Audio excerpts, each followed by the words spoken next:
દાહોદમાં ચૈત્રભાઈ વસવાના સમર્થનમાં હજારો કાર્યકર્તાઓ રસ્તા પર ન્યાય નહીં મળે તો ગુજરાતભરમાં ઉગ્ર આંદોલનની ચીમકી।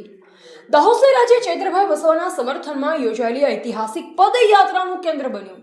દાહોદ જિલ્લાના તમામ તાલુકાઓમાંથી આમ આદમી પાર્ટીના કાર્યકરો, આદિવાસી સમાજના આગેવાનો, યુવાનો અને સમર્થકો મોટી સંખ્યામાં ઉમટી પડ્યા હતા। ગોવિંદનગરથી બિરસા મુંડા ચોક સુધી નીકળેલી પદયાત્રામાં હજારો લોકો જોડાતા સમગ્ર શહેરમાં શક્તિ પ્રદર્શન જોવા મળ્યું। ચુસ્ત પોલીસ બંદોબસ્ત વચ્ચે સમગ્ર માર્ગ પર ચૈત્રભાઈ વસવાના સમર્થનમાં જોરદાર સૂત્રોચ્ચાર કરવામાં આવ્યા હતા। સભાને સંબોધતા આગેવાનોએ આરોપ મૂક્યો કે ચૈત્રભાઈ વસાવા સાથે અન્યાય થઈ રહ્યો છે અને જો તેમને ન્યાય નહીં મળે અથવા તેમની મુક્તિ નહીં થાય તો સમગ્ર ગુજરાતમાં ઉગ્ર આંદોલન શરૂ કરવામાં આવશે। આ પ્રસંગે લીમખેડા વિધાનસભાના પ્રભારી નરેશભાઈ બારિયા, જિલ્લા પ્રમુખ રાકેશભાઈ બારિયા, રાજુભાઈ વડવાઈ, ચેતનભાઈ બામણિયા, રાજેશભાઈ ડામોર, પપ્પુભાઈ કોળી, અલ્પેશભાઈ હઠીલા, બંટી સહિત અનેક આગેવાનોએ જણાવ્યું કે આ લડત માત્ર ગુજરાત સુધી મર્યાદિત નહીં રહે, પરંતુ 4 રાજ્યોના આદિવાસી સમાજ અને ઓબીસી સમાજના આગેવાનો પણ આંદોલનમાં જોડાશે। પદયાત્રા દરમિયાન મોટી સંખ્યામાં સમર્થકો શાંતિપૂર્ણ રીતે જોડાયા અને પોતાની માંગ સરકાર સમક્ષ રજૂ કરી હતી। રિપોર્ટર હિતેશ પ્રજાપતિ, દાહોદ। આજે આપ સૌ જોઈ રહ્યા છો તેમ આ ગુજરાતની ઈડી ભાજપ સરકારે અમારા આદિવાસીના અવાજ બનેલા ચૈત્રભાઈ વસાવાને વારંવાર તંગ કરીને 2 વાર 90 દિવસ માટે જેલમાં નાખ્યા અને અત્યારે અદાલતનો આશરો લઈ અને અમારો અવાજ બંધ કરવા માટે એમને 7 વર્ષની જેલની સજા ફટકારી છે। અને આજે એનાથી આદિવાસી સમાજ આ ભારતીય જનતા પાર્ટીની સરકાર પ્રત્યે આક્રોશિત થયો છે અને ચૈત્રભાઈના સમર્થનની અંદર આપ જોઈ રહ્યા છો કે સેંકડોની સંખ્યામાં લોકો અત્યારે ચૈત્રભાઈને સમર્થન કરવા માટે આવ્યા છે। આવનાર સમયની અંદર આ આદિવાસીઓ, આખા ગુજરાતના આદિવાસીઓ ચૈત્રભાઈના સમર્થનમાં જેલ ભરો આંદોલન પણ કરી શકે એમ છે। આજ રોજ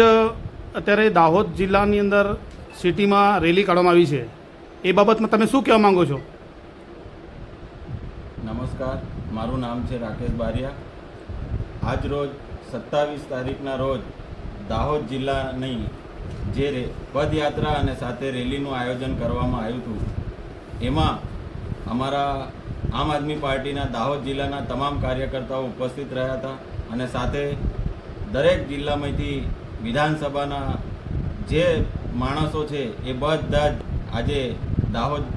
એકત્રિત થઈ અને રેલીનું આયોજન કર્યું હતું। એમાં અમારા લોકલાડીલા ધારાસભ્ય શ્રી ચૈતરભાઈ વસાવાને જે ભારતીય જનતા પાર્ટીના ઇશારે 7 વર્ષની જે સજા કરવામાં આવી છે, તો અમે સમગ્ર આદિવાસી સમાજ હોય, ઓબીસી સમાજ હોય કે એસસી સમાજ હોય કે માઇનોરિટી સમાજ હોય, દરેક સમાજ આજે બધી ભેગી થઈને ચૈતરભાઈના સમર્થનમાં આજે અમે રેલીનું આયોજન કર્યું છે અને સાથે સમગ્ર આખા ગુજરાતની અંદર પણ તમે જોયું હશે આમ આદમી પાર્ટી દ્વારા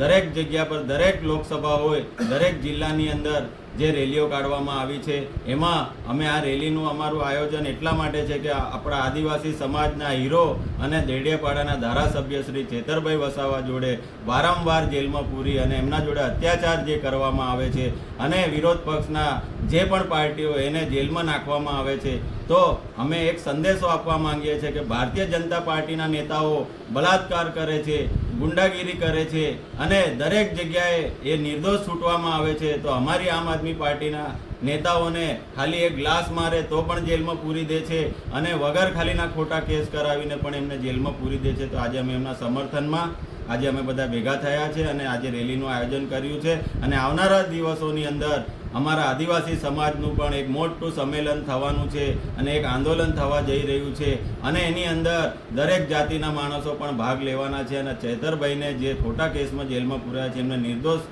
બહાર કાઢવા માટે આજે